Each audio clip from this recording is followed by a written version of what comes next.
ಕೂಡ ನಿಲ್ತಿದ್ರು. ಔಟ್ಲೆಟ್ ಏನಿತ್ತು ಪರಿಸ್ಥಿತಿ ಮಾಡಿ ಸಾಲ್ವ್ ಮಾಡಿದ್ವಿ. ಹೋಗೋದಾಗ ಏನಿತ್ತು ಅಲ್ಲ ಈಗ ಶಾಸಕರು ಬೇರೆ ಹೇಳಂಗಿಲ್ಲ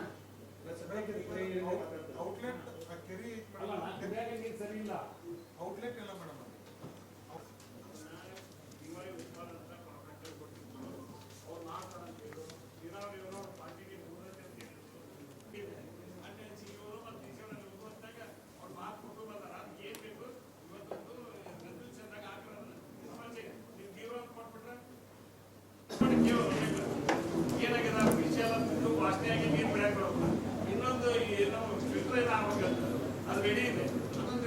ಮುಂಜಾಗ್ರತಾ ಪ್ರಿಕಾಷನ್.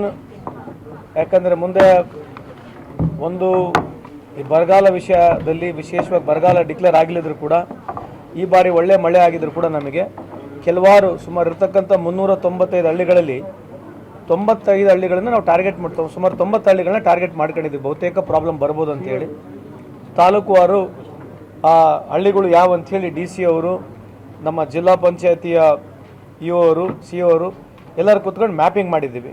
ಆ ಮ್ಯಾಪಿಂಗ್ ಮಾಡಿರ್ತಕ್ಕಂಥ ವಿಲೇಜ್ಗಳಿಗೆ ಮುಂದೆ ತೊಂದರೆ ಬರಬಾರ್ದು, ಜನರಿಗೆ ಅನಾನುಕೂಲ ಆಗಬಾರ್ದು ಅನ್ನೋದಕ್ಕೆ ಈ ಒಂದು ಮೀಟಿಂಗ್ ಕರೆದುಬಿಟ್ಟು ಚರ್ಚೆ ಮಾಡಿದ್ದೀವಿ. ಎಲ್ಲರೂ ಟಾಸ್ಕ್ ಫೋರ್ಸ್ ಕಮಿಟಿ ಮಾಡಬೇಕು. ಅದ್ರ ಜೊತೆಗೆ ಎಲ್ಲ ಶಾಸಕರ ಜೊತೆ ಟಾಸ್ಕ್ ಫೋರ್ಸ್ ಕಮಿಟಿ ಅವರೇನು ಆದೇಶವನ್ನು ಕೊಡ್ತಾರೆ ಅದು ಪಾಲನೆ ಮಾಡಬೇಕು. ಶಾಸಕರು ಕೊಂಡಿರ್ತಕ್ಕಂಥ ಏನು ಟಾಸ್ಕ್ ಫೋರ್ಸ್ ಕಮಿಟಿ ಮೀಟಿಂಗ್ನಲ್ಲಿ ಏನಾಗುತ್ತೆ ಅದನ್ನು ಡಿ ಸಿ ಅವ್ರಿಗೆ ಹೇಳ್ಬಿಟ್ಟು ಆನ್ಲೈನ್ ಆಗಿ ಜನರಿಗೆ ಸ್ಪಂದಿಸ್ಬೇಕಂತೇಳಿ ಮೀಟಿಂಗ್ ಮಾಡಿರ್ತಕ್ಕಂಥದ್ದು. ಈಗ ಸದ್ಯಕ್ಕೆ ಎಲ್ಲಿ ಇಲ್ಲ. ಇವತ್ತು ಟ್ಯಾಂಕರ್ನಲ್ಲಿ ನೀರು ಕೊಡ್ತಕ್ಕಂಥದ್ದು ಇನ್ನೂ ಇಲ್ಲ. 395 ಹಳ್ಳಿಗಳಲ್ಲಿ 5 ULBಗಳಲ್ಲಿ ಅಂದರೆ ನಮ್ಮ ಸಿಟಿಗಳಲ್ಲಿ ಬಿಟ್ಟರೆ ಇನ್ನು ಎಲ್ಲಿ ನಾವು ಟ್ಯಾಂಕರ್ಗಳು ಕೊಡ್ತಾರೆ. ಹಳ್ಳಿಗಳಲ್ಲಿ ಯಾವುದು ಹಳ್ಳಿಗಳಲ್ಲಿ ಟ್ಯಾಂಕರ್ ಮುಖಾಂತರ. ಸೊ ಇದರಲ್ಲಿ ನಾವು ಚರ್ಚೆ ಮಾಡಿದಂಗೆ ಈ ಒಂದು ಬೇಸಿಗೆ ಕಾಲದಲ್ಲಿ ಏಪ್ರಿಲ್ ಮತ್ತು ಮೇ ಒಳಗೊಂಡಂತೆ ಎಲ್ಲಿ ಸಮಸ್ಯೆಗಳು ಉದ್ಭವ ಆಗಬಹುದು ಅಂತ ನಾವು ಕಂಡುಹಿಡಿದಾಗ 90 ಹಳ್ಳಿಗಳಲ್ಲಿ ಸಮಸ್ಯೆಗಳು ಬರಬಹುದು ಅಂತ ನಾವು ಐಡೆಂಟಿಫೈ ಮಾಡಿದ್ದಾರೆ ನಮ್ಮ ಅಧಿಕಾರಿಗಳು.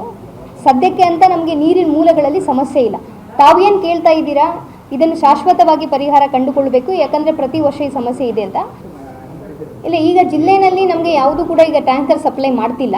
ಒಂದು 5 ಕಡೆ ಮಾತ್ರ ಗ್ರಾಮ ಪಂಚಾಯತ್ ವತಿಯಿಂದ ಪ್ರೈವೇಟ್ ಬೋರ್ವೆಲ್ಲನ್ನು ಹೈರ್ ಮಾಡಿ ನೀರನ್ನು ಸಪ್ಲೈ ಮಾಡ್ತಾರೆ. ಎಲ್ಲಿ ನಮಗೆ ಗ್ರೌಂಡ್ ವಾಟರ್ದು ಈಲ್ಡ್ ಕಡಿಮೆ ಆಗಿದೆ ಅಲ್ಲಿ ಹೊರಗಡೆಯಿಂದ ನಮಗೆ ಪ್ರೈವೇಟ್ ಬೋರ್ವೆಲ್ಲಿಂದ ಮಾಡಿದ್ದಾರೆ. ಯಾಕಂದರೆ ಹೋದ ವರ್ಷ ಬರಗಾಲದಲ್ಲಿನೂ ನಾವು ಸುಮಾರು 150 ಬೋರ್ವೆಲ್ಗಳನ್ನು ಹೈರ್ ಮಾಡಿದ್ವಿ. ಆ ನಿಟ್ಟಿನಲ್ಲಿ ಈ ವರ್ಷ ನಾವು ಆಲ್ರೆಡಿ 186 ಬೋರ್ವೆಲ್ಸನ್ನು ಐಡೆಂಟಿಫೈ ಮಾಡಿ ಇಟ್ಕೊಂಡಿದ್ದೀವಿ. ಎಲ್ಲಿ 90 ಗ್ರಾಮಗಳಿದೆ, ಮಿನಿಮಮ್ ಕನಿಷ್ಠ ಒಂದು 2 ಬೋರ್ವೆಲ್ಗಳನ್ನು ಆಯಾ ವಿಲೇಜಸಲ್ಲಿ ನಮ್ಮ ಟಾಸ್ಕ್ ಫೋರ್ಸಲ್ಲಿ ಇರುವ ಅಧಿಕಾರಿಗಳು ಈಗಾಗಲೇ ಐಡೆಂಟಿಫೈ ಮಾಡಿ ಇಟ್ಟಿದ್ದಾರೆ.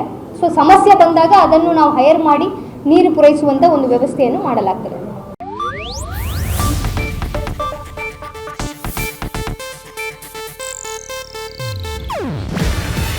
ಇದು ಏಷ್ಯಾನೆಟ್ ನ್ಯೂಸ್ ನೆಟ್ವರ್ಕ್ ಪ್ರಸ್ತುತಿ.